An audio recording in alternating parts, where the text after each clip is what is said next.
10টা মিনিট বলতো যে আমরা দোকানপাট যা যারা গরিব মানুষ দোকানপাটটা সরাই দেন, আমরা অবশ্যই সরাই লয়ে যেতাম। এদেরকে একটু আগে থেকে একটু নোটিশ দেওয়া বা এটা হলে একটু ভালো হতো। মাল দিয়ে নেটের ভিতরে চাপায় রাখছি আমার দোকানের মাল, আমার এটার উপরে হামলা কেন?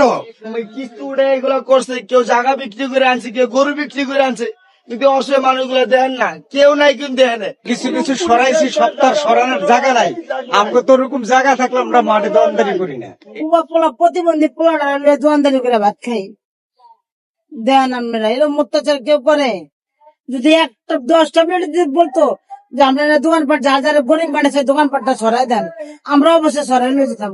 তার তো সুযোগও দেয় না আমাদের সরাতন। 20 বছর ধরে ক্যাম্পাস আছে, এরকম অত্যাচার দেখিনি কখনো।